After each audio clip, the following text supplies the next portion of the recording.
I'm going to do it this time is I'm going to let them self-introduce themselves and have them give them a little bit of background. And we'll start on the end with Chad. Hi, good afternoon. My name is Chad Adams. I'm a Supervisory Cybersecurity Advisor with the Department of Homeland Security. I'm part of the Cybersecurity and Infrastructure Security Agency. My team is responsible for providing critical infrastructure support, cyber awareness, cybersecurity assessments, incident response and coordination, and federal network security. So glad to be here. Looking forward to answering some questions and providing some insight from DHS's perspective. Thanks. My name is Zach Wilke. I'm a Senior Managed Services Advisor for IT Enabled here in Lufkin. We are a managed service provider, functionally just doing IT for hire, helping businesses all over Texas really work through not just IT management, IT support, IT infrastructure, but also helping with security and regulatory compliance. And yeah. And I'm Matthew Beauregard. I'm a professor and chair of the Department of Computer Science at Stephen F. Austin State University. And I'm also the coordinator for our College of Science and Mathematics of our public-private partnership program, as well as our internship program with computer science and IT and cybersecurity. Thank you, gentlemen. Before I get into more detail, one of the questions I want to ask each of you in your each individual areas, and I'm glad we've got a very broad viewpoint on cybersecurity, are what just top-level best practices. What are some of the best practices that you see that could help small businesses to start thinking about right now? So I work a lot with small businesses as well as medium and large, and I think one of the biggest things that I see small and medium businesses not doing very well or failing to do is good initial planning, right? Treating cybersecurity is really just good risk management, right? To have a good, secure cybersecurity program is really doing proper preparation, identifying your risk, have a proper risk register, knowing what faces your organization, and not just sometimes sticking your head in the sand and thinking, it's not gonna happen to me, I'm small, I'm out here in East Texas, there's nothing gonna happen to me, I'm not a good target, we're not a Fortune 500 company, but that's not true. In today's world, targets of opportunity get hit just as much, if not more, as your large, more opportunity-rich targets, right? So look at a framework, develop policies, develop a good cybersecurity plan, develop a good incident response plan, and make sure those plans are gonna work, right? We can't avoid cybersecurity, we have to embrace it, and we have to properly take action to ensure that our businesses are protected and our data that we collect is protected. To add on to that, something that we see is once you get past the point of realizing this is something we have to consider as small business owners, is having someone who has some knowledge of this be a partner with you, whether that be an MSP or a cybersecurity consultant. Having someone, just like a financial planner, being able to speak the language in ways that perhaps you cannot, to help guide you through just getting your organization in a place that is foundationally in a better spot in moving forward. Yeah, and just to echo on that is that you can't undervalue the own education in cybersecurity best practices of your employees. And there's great tools at HSA or at Homeland Security and things of that to have your employees educated. Because you can have the best infrastructure out there, but if your employees are not educated, they're going to click a link, and all of a sudden you're in a heap of trouble. All right, thank you. At this time, I would like to open it up for questions. Does anyone have any questions right off the bat that they would like to pose to our panel here? Don't be shy. I know small business, y'all are brave. Y'all took the step out there. All right, well then we'll move on here a little bit. So Chad, what is CISA's role in cybersecurity incident response, and can CISA assist small businesses during an incident? So from a federal perspective, federal security, network security, or just a perspective of the federal government and what role we play in cybersecurity, CISA's role is largely on the proactive side. We're trying to help you prepare for, respond to, and prevent cybersecurity incidents. If you find yourself in a ransomware incident, or that your business has become a victim of a ransomware incident, or intrusion, or unauthorized access into some of your systems or your data, it's really kind of too late, right? You've already got that incident happening, and you're going to have to be able to do something about it. You know, there's law enforcement aspects. People come and try to see who did it, you know, determine what they can do from a legal perspective or a law enforcement perspective. But a lot of times in the cybersecurity world, there's not a lot we can do if the players are from a less friendly country, you know, Russia, China, Iran, something like that, North Korea. They're from one of these unfriendly countries. We're not going to be able to do a lot of mitigation and recovery with those organizations and those entities that are operating in those areas. So prevention is very important, and that's what my agency is very big on. We will come out and do assessments. We'll come out and do tabletop exercises. We'll provide you training and education. Connect you with other cybersecurity experts in the field in your area to try to help you get to a more prepared state so that you can weather and maybe just outright prevent a malware or unauthorized access or intrusion in your system. And then that way you're not going to find yourself, you know, standing there with your data ransom one morning when you come into work, right? We're going to help. Our goal is to try to help prevent that. The last thing I'll touch on is the Department of Homeland Security was stood up to do incident coordination. That's what we were really built for. We're very good at bringing all of the different federal, state, and local partners together and provide kind of a unified format to collect data and then try to disseminate that data back, or that information, intelligence, and analytics out to you guys so that you know what's going on and that you can, you know, use that information to make proper judgments and do what you need to do to better protect your organization. So we can do things like set you up with our Homeland Security Information Network. We can provide clearances at some point through our private sector clearance program, provide training and awareness and workshops and work with our partners in education to try to get you guys the knowledge you need to educate your workforce. And Chad, you were talking about the assessments and stuff. What kind of cost is associated with that? So we have a lot of different assessments, everything from risk and voluntary question answer survey-based assessments to actual technical penetration testing and vulnerability scanning, architecture review, things like that. All of our services are free of charge. They're not exactly free, they're paid for through your tax dollars, but they're free for you guys to take advantage of. There's no charge for us to come out and do any of that. My team consists of cybersecurity advisors all around the state of Texas, as well as the other states in the country as well. We will come out in person, sit down with you, discuss what you have, look, kind of see where you're at in cybersecurity, and help you make decisions on what it is you need to do. It may be using some of our assessments. We may point you to managed service providers. We may point you to other partners in the area that are subject matter experts as well. But we'll help you as advisors kind of figure that out and help you get more prepared. Thank you. Zach, you were mentioning education, and how can small businesses educate the employees about cybersecurity's best practices? Yeah, that's a very important question. We, as an MSP, we see a lot of compromises. A lot of our clients come to us after a compromise has happened. We always joke security is much easier to sell after an incident happens than it is before, unfortunately.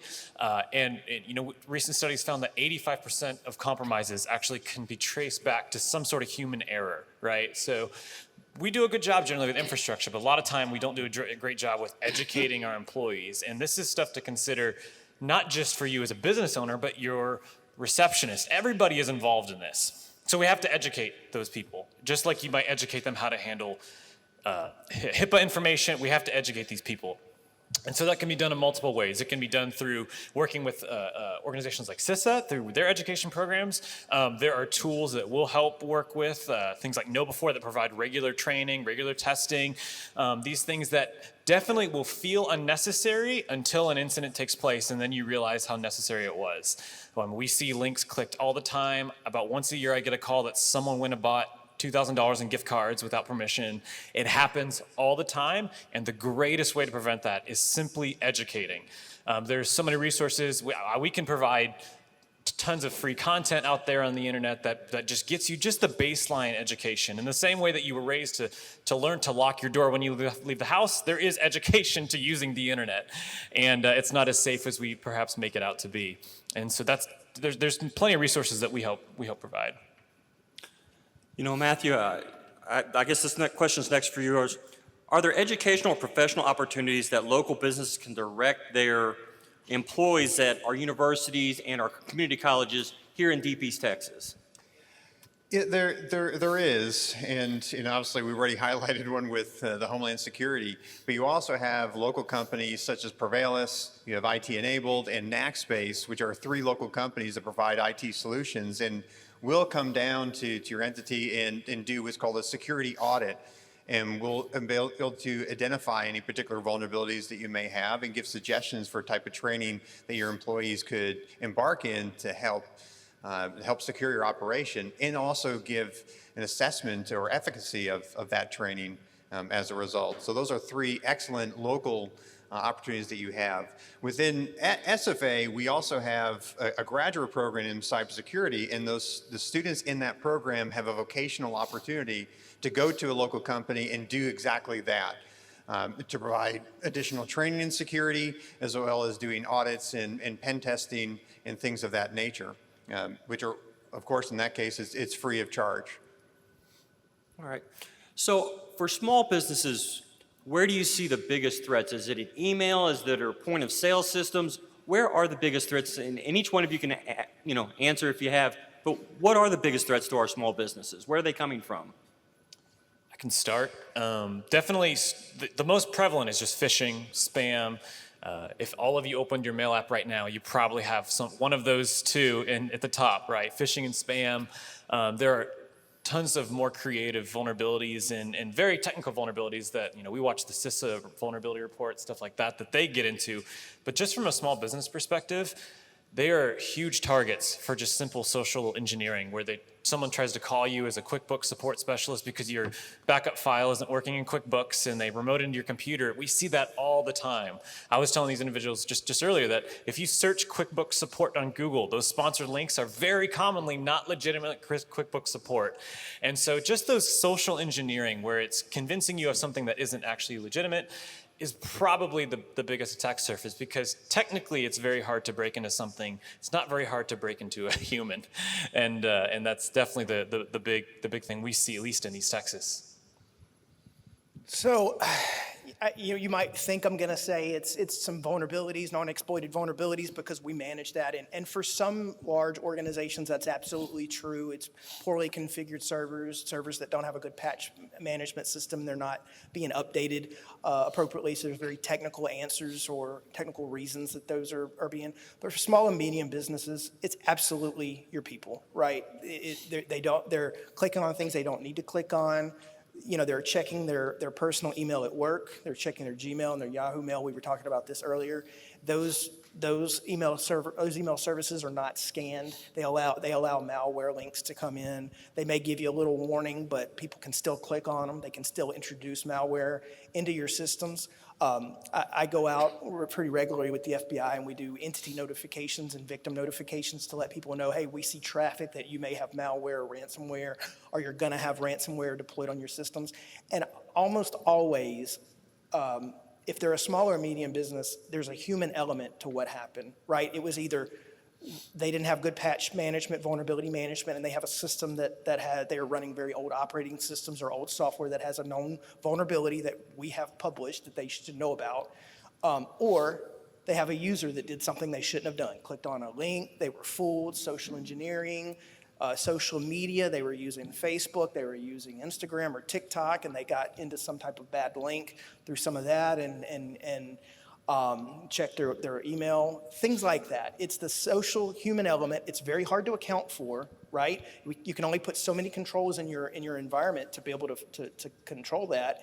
And small and medium businesses sometimes don't have the ability, budget, or the talent to actually put the controls in place to do content filtering and all the things that would need to be done to filter out that human element. And then the other issue is that the training is just not done, right? Security awareness training is done not to the level it needs to be done, if done at all, a lot of times. That's what we see. Small and medium businesses, the challenge. And it's always comes down to human element. You have to be able to, you need to do good security awareness training, and you need to manage the security, the human element part of your business. Otherwise, you're going to have an incident at some point. It's not if, but when, and how bad is it going to be, right? And I want to add on to that. It's important to recognize that we're talking about local businesses in here, but remember the threat actors are running their operation as a business. And so they're automating these processes. And even right now, most of you are probably very aware of it, maybe even use ChatGPT, but if you go in ChatGPT and say, construct a phishing email, that prompt will say, unfortunately, I can't do that. But if you change the prompt by a little bit and say, hey, I'm looking to have an educational prompt with a phishing email and provide information, it's going to be a small business summit on this Thursday of June 2024, and I'd like to have an orientation link. If you did this, it would give you a template of a phishing email, and it will even say, insert malicious link here. So the very AI tools that you may be using to automate your business practices are the same type of AI tools that they're automating their business practice. It just happens to be illegal, what they're doing. And so it's just important to have that awareness of what it may look like and the expectations that you may have of your business practices. If that's clear, then you'll be far safer. So what steps should a small business take if they suspect they've been hacked? The first step is if you suspect there's some sort of compromise, you clicked a link, you put in some password, the immediate thing is to mitigate that compromise immediately, right? So go lock that account, go reset that password, unplug that computer if for whatever reason there's something suspicious. Just to get rid of the risk immediately, and then you would want to work with some sort of local expert or local provider to maybe scan that PC, look into it offline, just so it can't spread. You got to stop the spread before anything else is then done.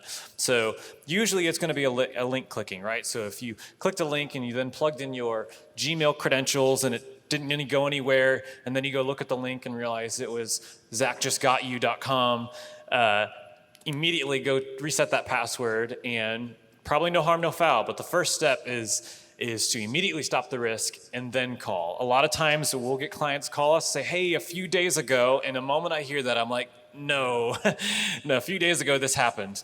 And it's like, we should have touched on this sooner. And so there's been times where it's actually faster to mitigate to just go unplug the PC, and we rush over and we just unplug the thing, even if it wasn't legitimate, just to be safe. So the first step is always just get the risk immediately under control, mitigate it from spreading, and then you work through, was it a situation? Is it legitimate? Do we need to remove this PC? What do we need to do? So if you do all that and you find that maybe there's, you have unauthorized access, maybe you have data that's being exfiltrated that's currently leaving, maybe you're able to tell that, or maybe you suspect that. Maybe you gave really critical information like Social Security numbers or what we call PII, personal identifiable information. Maybe you provided that at one point and then you realize, I shouldn't have done that, and there's some level of fraud or some criminal activity you think may have happened. You can go to the FBI's IC3 website. Just Google FBI IC3 and you can get their website. You can fill out an IC3 complaint that will go straight to your local FBI office. It will be sent down to Homeland Security, to my group. It'll go to me and my team. It will also go to the FBI. We're partners with the FBI. We sit on their cyber squad, so we're part of the investigation. And you can initiate a federal network, a federal security or federal investigation, federal response to that. They may or may not, they'll look at what happened, they'll talk to you about what happened. They may or may not send out an agent from your local office. Homeland Security may get involved if you're part of critical infrastructure. It just depends on what happened and the circumstances and what crimes are actually suspected to have been taken place. And they'll work that with you. Don't think that you're too small or you're not big enough, or why this isn't something that needs to be reported to the FBI. We want to know. We want to know for multiple reasons. Number one, we want to help you. That's our job. We're law enforcement. We're response. We're the federal government. We want to help you. But number two, we also want to know what's going on. If you were the victim of a particular type of ransomware, a particular type of malware, the FBI has offices that tracks different variants of malware. If it was cloak ransomware or some other variant, we track that, and we track those threat actors so that we can build cases against these individuals. Occasionally, we are able to go to other countries and arrest these people, and if we do, we have to know all of the the threat and all of the times that they penetrated, our country's assets, right? And so we need that information from you to be able to add to the case and know how many times this particular threat actor in this particular version of malware has committed, criminal acts and things against, citizens of the United States. So we want to know that. Don't think you're too small. Don't think you shouldn't report. Don't think it's not going to be handled or maybe I need to go to the local PD. That's fine if you want to go to your local PD, your local sheriff's offices. Typically, local is not as equipped to handle cyber specific issues. They're going to tell you, call a third party, maybe call the federal government, but they're probably not going to get involved a lot of the time unless it was something that happened in their jurisdiction. So call us, we'll be happy to help, or go online and fill out that IC3 complaint, and it will get pushed around the federal government in the law enforcement circles. And if I can add, it's not uncommon for us to even if something, an incident occurs and it moves into the investigative phase and the FBI gets involved and an organization like Chad's here, it's not uncommon for us to just help kind of sit on the sidelines and formulate words, right, for these agencies to help you know how to answer their questions. We also, we do as much as we can for businesses because this community is very connected business-wise. So if one business is compromised, it's going to hit others. We are very, very connected. Everybody knows everybody, and a lot of people trust everybody, right? And that's a good thing, but it's not when your email is compromised, and now 1,500 emails just went out from your email address in this very connected community, and it's like, oh, I just had lunch with them yesterday. This was probably from them, right? And so we'll also work very quickly to help jump in and say, all right, well, let's notify these people that this occurred, and we often will sit on the sidelines and just help know how to communicate all this in this situation. So we very frequently work with what we call third-party vendors and contractors and consultants. Like a lot of times, they will be your first call because that's your computer guy, right? That's the people that handle your network. And when you have an issue, something's not working right, that's the first person you call. So they get involved, and then they realize, hey, it's malware, it's ransomware, it's unauthorized access, it's this, it's that, and then you file a complaint with the FBI or us, and then we come in and we will work with you through them a lot of times. That's something we do very often. As long as you're okay with them being part of the conversation and investigation, we have no problem working with them. We want all hands on deck kind of thing, and we want the subject matter experts at the table. And if you have a contract with them or you're working with them in that fashion, we absolutely have no problem with that. So. You mentioned third-party companies. What should I be looking for from companies that help local business in testing, compliance, auditing, et cetera? Are there certifications I should be looking for, some questions I should be asking as a small business when I'm making that decision? And when should I be making those decisions? Should I have a plan in place before? That's a good question.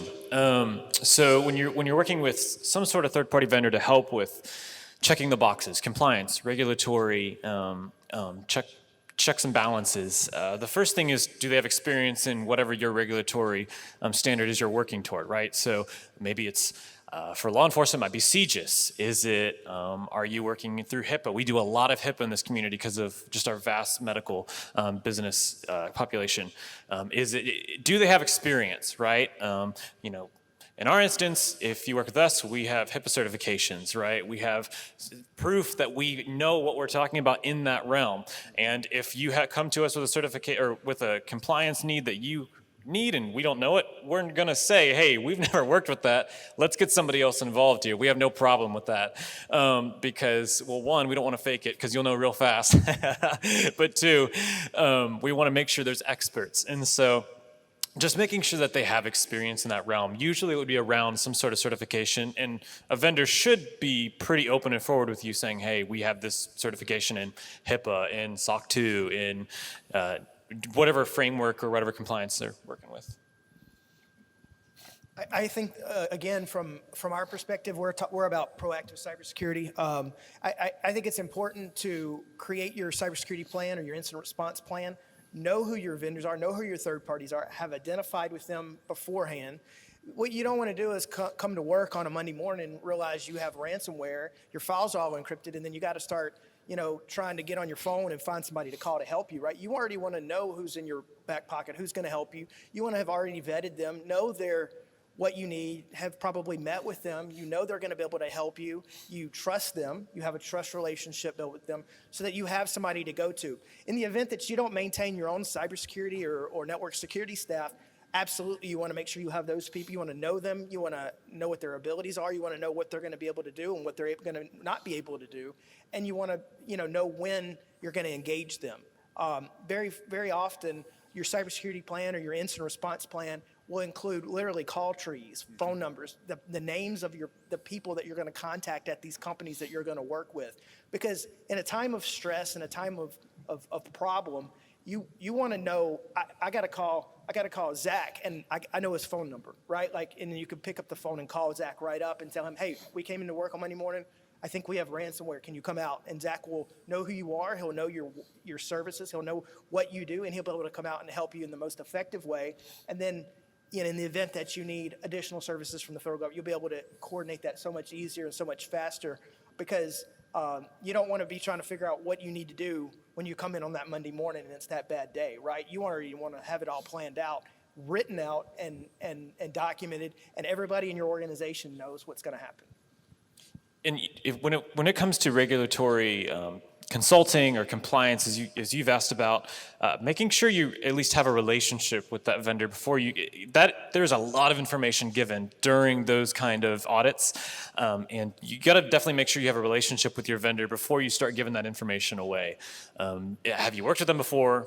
Have you gotten some sort of validation of their knowledge? Is this an ongoing agreement, something like that?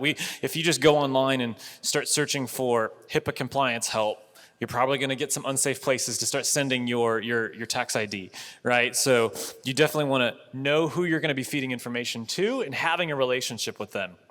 And then one that comes to the backside of that, we help businesses build out these incident response frameworks. It doesn't matter if you're one person or 200 people. We'll build it out for the same reason that Chad here explained, that if something happens and you call us and you're screaming in the phone, we can keep calm, but we want to make sure we don't have to think too much, right? So we build out these frameworks both internally and with you to say, here's who we're going to call if something happens, here's what we're going to do, and here's the 3 things we have a way to recover from this incident, right? How do we keep business operation? We'll plan in how long can we survive being down before we start losing money. All that is planned into that, and we help businesses put that together. We have, we'll actually give you a copy and you can formulate it to your own need. And even if you never touch it, just having that on file exponentially helps when you're filing for cyber insurance.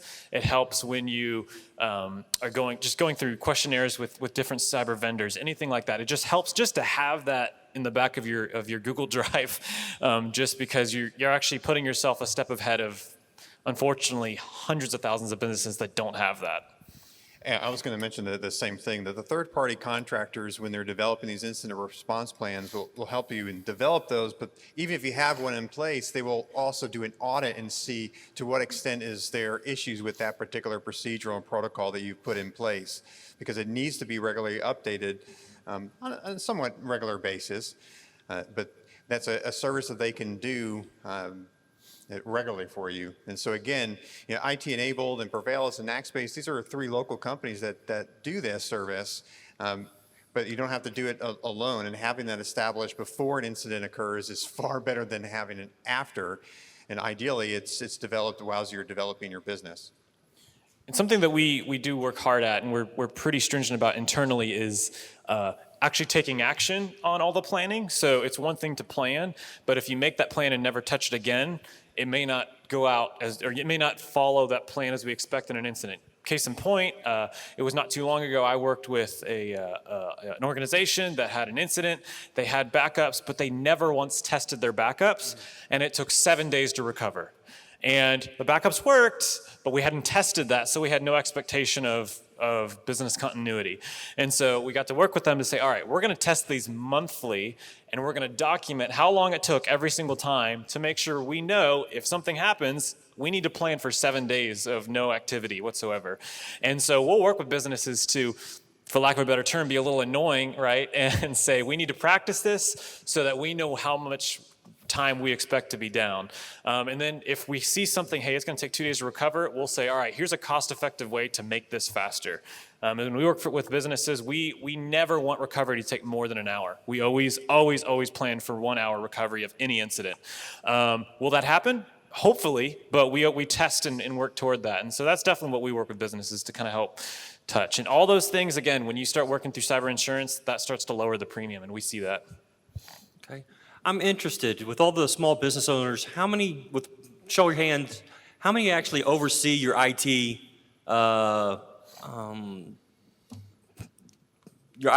upgrades and things like that in your small business? How many raise hands, actually, how many have a plan if you do have an incident? Okay. So, Matthew, this is kind of a question for you. Again, these are small businesses. They don't have a whole lot of money to invest in there. Are there graduate programs or apprenticeship programs or something within the community colleges and universities in the deep East Texas area that can help them put together plans or address some of that without a lot of expense that are just here locally? Yeah, there is. Like I said, I'm the coordinator of our public-private partnerships with our college, and one of them is with Prevalis, which provides IT solutions for various vendors. And so they hire interns in our cybersecurity program, and I know for a fact a couple of our interns work directly with a couple of local businesses in developing an incident response plan. That was their first time creating a plan, not just the business's first time, and then the students brought that back to the company, and then their experts did an evaluation for that. The company themselves, who got the incident response plan, had no expense whatsoever.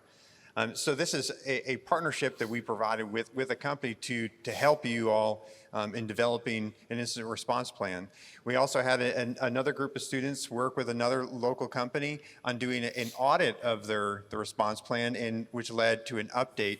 And they worked with one of our industrial partners who does routine audits and doing security of businesses. And so we work through those consultants, through an internship program, to have our students work directly with you all in developing these things. So it might not be as fast if you had someone like him, that's like Zach doing it, but you're having someone like Zach have the oversight over the IRP that's developed by those particular students.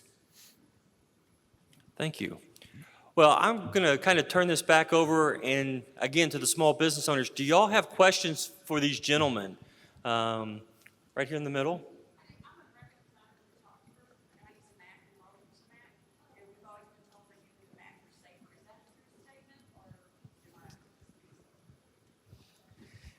It's pretty true. Macs are built nowadays on FreeBSD. It's a particular underlying operating system, and there's not as many attacks that are going to affect Macs. However, there are still vulnerabilities in Mac. There are still published vulnerabilities. You can look on our website, CISA.gov. There's a known exploited vulnerabilities page. You can look on there, and there's occasionally vulnerabilities that are identified on Mac, on Linux, on all the Chrome OS, all of the different OSs. If it's software and it's written by humans, there's going to be the potential for flaws and vulnerabilities. You can't ever just get comfortable and think, oh, because I'm using this obscure, software that not that many people use, so I'm going to be more protected. That's only true to a certain extent. There's still other things, and you're still always susceptible to social engineering and the human element attack, right? Like I said, we get more attacks with that for small and medium businesses, and we see more of that than we do actual, IT system-based attacks, right? Or operating systems, or even the more technical aspects. And so that's what we see a lot of. Yeah, Chad's exactly right. What we do notice, some Mac, it's generally more a statistics thing. Technically, it is a little bit more secure, but there's just not as much written for Mac that there is for PC, right? So most of the vulnerabilities are on PC. What we do see is a small or a large sense of security that comes from Mac users. We're like, oh, I'm safe, so I can just kind of do what I want. It's like, that's more dangerous than if you're on a Windows PC. So it's definitely, it creates a false sense of security that perhaps isn't there. But everything like Chad said is exactly right. Yeah, there's a company called Social Engineering, and they published a paper about a year ago, and they did a study of about 90,000 phishing calls, and they were looking at time of day on the effectiveness of their phishing. And so, not surprising, the times when they were really, really effective was close to 5 o'clock and right before lunch. And so that was independent of operating system. They're just, and the goal was how they categorized as a successful phishing attempt. Did they get sensitive private information, which social security numbers, date of birth, and things of that nature? And overwhelmingly, the time of day was the biggest thing. Operating system was not. And so it goes back to human error is your number one threat of your operation, not necessarily your operating system. And we don't want to have any false sense of security that, you know, my software is so reliable that it's going to help prevent an attack. It doesn't prevent me from clicking on a link or being susceptible to a phishing scam. I mean, most of us are in LinkedIn, and that's such an easy page and to emulate, to have going to an email, and we're not seeing phishing emails that anymore of send me $1,000 to the Prince of Abu Dhabi. They're very sophisticated and very much more in line to what I would expect of a regular email. And so I have to be much more vigilant of, oh, I got a LinkedIn notification. Let me go log into LinkedIn and see that notification rather than clicking on the link here to the notification. It could be that it was legitimate, but more often than not, if I continue to click on that, I'm going to end up letting a vulnerability happen, or be exploited. We had another question right here. We have a mic. That way everybody can hear the question. Sorry, hold that back a little bit. My company has a lot of PCs and laptops and those standalone screens. They all come with like McAfee. I feel like those are a cash grab. They're always saying it's time to renew. I don't feel like I'm getting anything from it. Is it good to renew that? Or should I use another security system? Y'all know what I'm asking? Okay. All those notifications of, we just found all these deleted files and pay us more for your subscription. So most of those software vendors and this is pretty true across all of the antivirus, anti-malware, anti-ransomware type software. That's their model for pricing. Their pricing structure is to typically some type of subscription type service. You don't just buy software and then you have it indefinitely afterwards. That's not how software works anymore. It's almost always a license, and it's set around a period of time, right? And if you don't continue to keep it updated, you lose functionality like new virus definitions or the ability for them to provide you the latest information, latest threats on malware, that sort of thing. And honestly, if you don't keep it up to date, people aren't going to continue with old attacks. They're going to always be going with the newest attacks to try to evade this type of software. So if you don't keep up with it on your end, on your endpoints, then you're always going to kind of fall behind, and you're going to be more susceptible to newer attacks, right? So, you have to evaluate what it's telling you, what the actual message is, and what they're actually wanting you to pay for. But if it's just literally the subscription to continue your updates, continue the software, and continue with the latest software, then yeah, there's no point in having old virus, old malware definitions on a system, because it's not going to be protecting you from the actual threats that are out there. I also want to make sure is that I think one of the questions you're asking is that you purchase a subscription such as McAfee. In their business model, they keep on promoting additional add-ons to the subscription. I want to have a VPN service. I want to have also registry analyses. And that's just part of their business model. And so annoying as it is, they will send notifications of, we've done this scan, and if you got this additional add-on service, we could identify these things. If you had other type of antivirus software, they do the same thing as part of their business model. Microsoft Defender is much better now than it has been in the past. And so making sure that if you have McAfee, you still are using Microsoft Defender if you're using a PC, is still viable. We generally have seen bad performance from McAfee. You can go to a website called virustotal.com, and you can actually put a link or a file in there, and it will run it against every major antivirus out there. And it'll tell you, did it find something wrong with it or not? And generally McAfee just does not perform well. If we're on like the low cost model, we find Windows Defender generally does a better job, just because they're a bigger entity, right? They're faster to respond, faster to add definitions into there about vulnerabilities. But if you're looking for more security, what we do is we'll generally help businesses move up a step away from just AV to something like an EDR or an MDR, which is not just going to be checking for something bad. It's actually going to send logs off to a central spot, right? So if you've got an employee over in Rusk and they've got Windows Defender, you're not going to really know if it ever flags, right? So how do you know it flags? So we'll help businesses very cost effectively be able to have all of this pour into one spot, so you know, hey, that employee's laptop in Rust just had something get flagged and he didn't tell me about it, but now I see it. Stuff like that. But generally we've seen pretty bad performance from McAfee. Like the different kind of tier would be an EDR, Event Detect Respond, and MDR.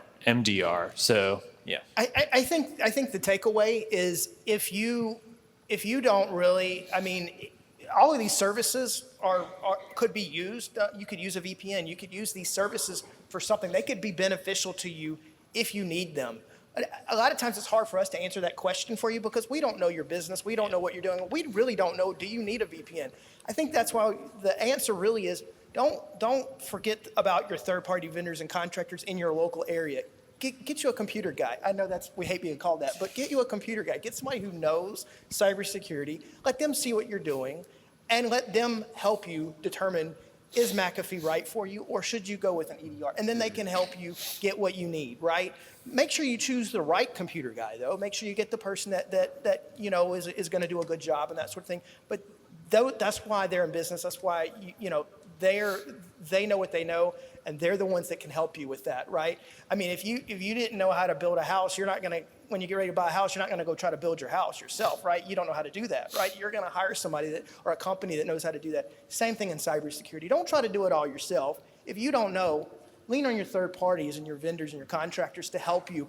Ask them those questions and let them sit down with you and give you the answers you need. And then you'll have proper security. All right, any other questions? Right. I think Zach's mentioned twice now cyber insurance. Can you tell us what exactly cyber insurance is, and when do businesses need to consider something like that? That's a really good question. So cyber insurance is what it sounds like. It's just insurance to protect in the case of an incident where you have to financially recoup a loss. It's no different than fire insurance, right? So if you have a data loss, you'll value that data at a number, and that insurance can recoup you for that loss. Those funds could be to pay a threat actor if they stole data. Generally, that's not a very effective method, but that's what those funds would be for. So we will help businesses either find cyber insurance, we'll help them fill out the forms, because a lot of technical information on there that will help them do that, and then they can handle the business information. But what we do find with cyber insurance is I've had clients, and this happened only about a year ago, buy like a $5 million policy, just a massive policy. And a threat actor was monitoring those clients of that cyber insurance policy, and then attacked this client and said, hey, we see you have a $5 million policy. We want $5 million. And so what we definitely tell clients is, get a value of what, as you look at cyber insurance, value yourself accurately. Don't go just say, oh, I can afford a $10 million policy, I'm good. That now it's $10 million that eventually a threat actor could find through any number of ways and say, oh, you now have $10 million I have access to, right? I'm gonna steal something from you. So we do tell clients, value the loss correctly, right? So make this $50,000, $100,000. We do work with clients to say, let's not go crazy here and just have these huge policies. And so that's what those funds are generally for, if that answers your question. When would you need one? So at kind of any point you feel you're ready, right? So I would say having cyber insurance is really important. If you're a single shop and you only have like 1 gigabyte of data, maybe it's not time yet, right? Maybe you can manage that. But that's kind of, this is, as Chad said, this is all risk. This is no different than financial risk analysis, right? So you want to add to that? Yeah, so cyber insurance from the federal government's perspective, absolutely, we think you guys should have cyber insurance. It will help you in times of stress. If you find your backups, it's going to take longer to get them back up. It will help sustain your operations, pay your payroll, that sort of thing, right? However, you can't use cyber insurance as a crutch, right? Cyber insurance is not going to get your reputation back once it's out in the community that you lost a whole bunch of people's Social Security numbers and HIPAA information and this and that because you got attacked, right? Cyber insurance is not going to get that back for you. Cyber insurance is not going to prevent you from being attacked multiple times because you don't have good cybersecurity controls or good cybersecurity awareness training with your people. It's not a crutch. It's to add to and expand upon your protection and your ability to sustain your business. It's not meant to be the complete and ultimate response and answer to vulnerabilities and cybersecurity, shortfalls or shortcomings that you have in your cybersecurity program. Don't use it as that and don't look at it as that. And like he said, if they find out you have cyber insurance, they're gonna work that. And if they find out that you're a target, you have ransomware, and you're going to pay a ransom, well, let's think about what that means, right? If I hack you and I steal your data and I say, give me $50,000 and I won't release your data and I'll give you the decryption key, and you say, okay, we have cyber insurance, we'll pay the ransom and that'll go away.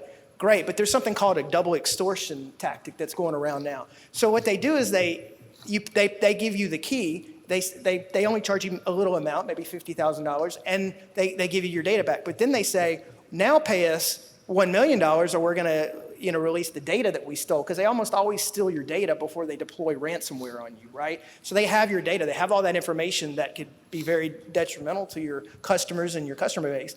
And then they want you to pay that second extortion. Well, let's say you have the money in your cyber insurance account, or you have the money to pay that, so you pay it. Well, if you pay it and you don't actually go fix the problem, the source of what happened, the vulnerability that, or the human element that caused the issue to happen to begin with, then two things have happened. Number one, the loophole or the ability to get into your organization is still there. You haven't fixed the actual problem. You've just halted the release or got your data back, but the issue is still there. So that means they can attack you again, maybe with a different set of ransomware, maybe with the same thing again, and this happens. But the other thing that's even more important, and for you guys to understand, is that if you pay and you pay twice, then you're what? You're a paying customer. They know you're going to pay because you have no other route. You have no other way to prevent their attack. So then the likelihood that you're going to be re-victimized again and again or more than once is far more likely than if you just didn't pay, if you had done good proactive cybersecurity and either prevented or recovered without paying a ransom, without using these funds. So with all that said, from cyber insurance, don't use it as a crutch. It's not meant to replace good cybersecurity practices. It's meant to augment what you're already doing. And to add on that real fast, I worked with a client a few years back who had a compromise, a pretty severe one, and it was a very old compromise where the data was stolen, it was encrypted and sold on the dark web.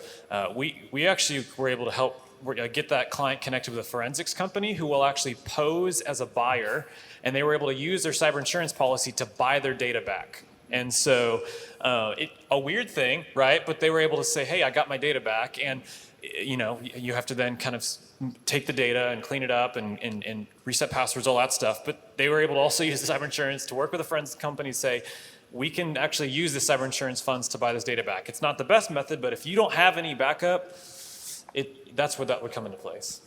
And it is about mitigating risk. I have a friend of mine, he's an OB in town, and he has cybersecurity insurance, and because if any one of his databases and server got hacked, the number of HIPAA violations would sink his entire enterprise. And so the insurance guarantees that at least if he had a breach, that he knows he could be operational while he fixes the problem.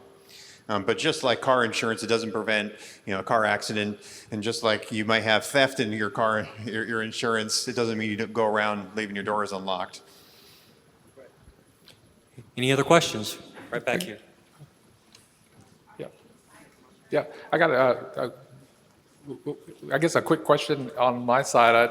So Chuck Martinez with Texas A&M Engineering Extension Service, also with Texas Manufacturing Assistance Center, that as the panelists talked about, provides some cyber risk assessments, plan development, and workforce training. So for those companies that are in the audience that collect, use, or process or treat personal data, on Monday, July 1, the Texas Data Privacy and Security Act goes into effect. Can you give some advice on how companies need to prepare for what life will be like next week? So I think I follow your question. So on July 1, you talk about the TCF. Yeah. So basically, TCF has updated some standards that change the requirements if you're under some regulatory compliance things, such as if you're under NIST, if you have to follow NIST, there's some increases in technical expectations on you as a business owner. So he's saying on July 1st, some TCF, Texas Cybersecurity Framework, is updating some policies. Well, the first thing we can do prepare is go to the Texas Cybersecurity Framework's website and just look over those changes. And if those are something beyond that you can kind of grasp or understand, then work with the local provider, right? Get with us. We're pretty versed in those and help kind of understanding, one, how do we technically get you to a place that meets those standards? And two, where do we formulate policy? Because there's kind of two things to compliance. It's probably 85% policy and then like 15% procedure, or maybe 50-50. That's a little aggressive. But we'll help you with how do we build these procedures, how do we build a policy, and if your compliance need gets way beyond the scope of us, or we'll help you find a provider that does this full time, right? And so we have no problem in that. And so it's definitely go to the TCF website, look over that, and look at those changes and see if this applies to your business in any sort of or fashion. And also to add to that, I think the first thing is you have to kind of see kind of where you're at, right? Like you have to know, in terms of compliance, where are we? Because some of the things that are contained in that are not necessarily regulated to the fact that somebody actually comes out and assesses it for you. So sometimes you need to assess it yourself, right?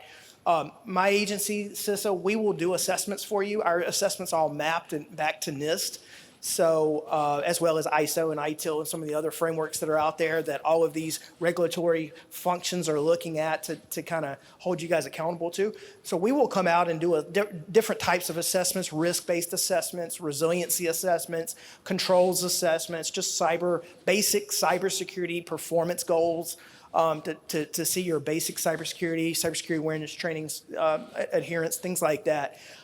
We will come and do that for you at no charge. So if you don't have a third-party vendor, you don't have a contractor or a consultant that's keeping you up to date with all of these regulatory and requirements, we can come and do some level of assessments for you and at least provide you a snapshot in regards to NIST on kind of where you hit and kind of see where you're at and see where you need to go. We're not regulators. Everything we do is voluntary. We're not the guys that are going to, come out and check, are you adhering to PCI or HIPAA or any of that? We're not there to do any of that, but our assessments do show you your level of compliance in some of those areas. And we do it just so that so that then you can go take the actions you need to get back into the areas of compliance and things that you need. But we're not regulators. We're not going to ensure that you do that or you don't do that. And we're not going to work with regulators, EPA or whoever the regulators are, whoever regulates HIPAA or PCI or any of that. We're not going to work with any of the regulators. We're completely independent. Even though we are the federal government, we're completely independent from any of them. Are there any cyber insurance companies that you would recommend? Yeah, there's a whole host. You can Google it, but the ones that we've worked with in the past is the name's escaping me. It's out of California.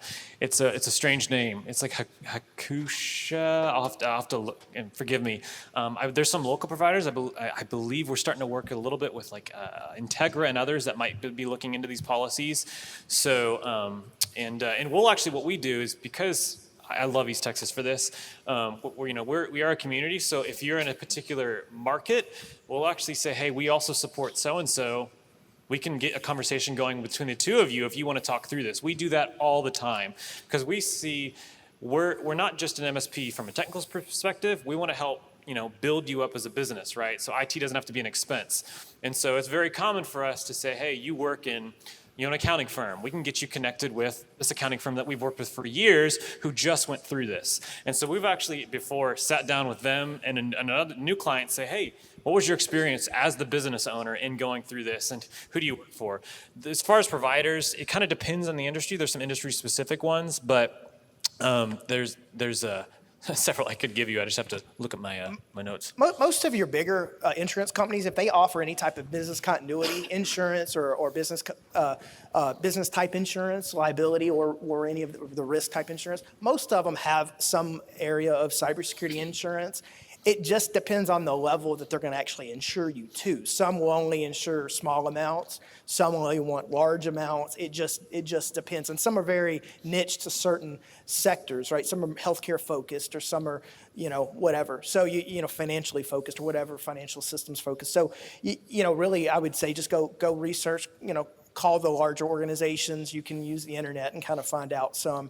And obviously, your third-party vendors and contractors will tell you. As the federal government, we don't get into suggesting any one private company over another. So really, I would say work with a private vendor that you trust to help you get that information. All right, well, we're running a little bit short of time, so what I want to ask here is final thoughts, maybe some tips of things that we didn't cover, we didn't ask that you think are important to our small businesses, and then we'll do that, and then we'll get to lunch. We're standing between them and lunch, and that. I'll go first. My tummy is hungry. Hopefully, one thing you took away from here is that there are third-party consultants that are here. IT is something that you don't have to be scared of, but it's something you need to take seriously. And there are people that are in the local community that can help you address that need you're going to have for your local business to help you be secure in the future.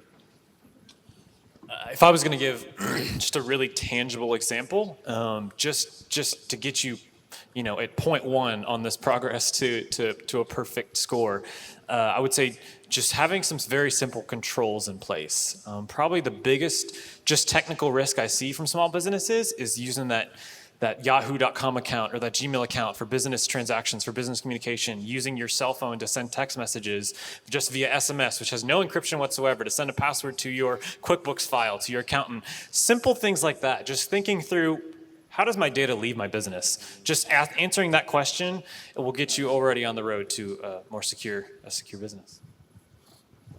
So I just want to kind of, conclude kind of saying, from the federal government perspective, we're here to partner with you. DHS, the FBI, we work with small business. Don't think you're too small. Don't think you're too immature in cybersecurity or network security to kind of work with us. Absolutely not. We want to work with you guys. We want to come and do assessments for you. We want to help you get more cyber proactive, help protect your business, because I don't want to have to come visit you to provide you a notification that we see that there's ransomware in your organization.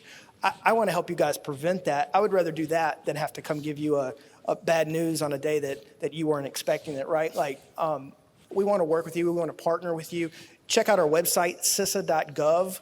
And there's all kinds of assessments and programs and resources that you can take advantage of. It doesn't matter how big you are. It doesn't matter if you're for-profit or non-for-profit. None of that matters. If you're part of critical infrastructure, which is very broad, if you're part of critical infrastructure in any way, we're happy to work with you. Even if you're not part of critical infrastructure, there's still certain things we'll be able to do for you. Check out our website. Feel free to come talk to me. I'll give you my contact information. I'll put one of my team members in contact with you. They'll come and sit down and talk to you about some of the things we do, and that sort of thing. But feel free to reach out. The FBI is also reachable. They're there to help you in the event that you ever find yourself in a compromised position with ransomware, malware, a crime's been committed against you. They're there to help you. They're not there to take the place of any local law enforcement or any third-party vendors or contractors, but we're all there ready to help you, and no matter your size, we're definitely willing and able to help you. Well, Chad, Zach, Matthew, thank you all so much for being with us here today. Thank you for the information that you provided. Thank you.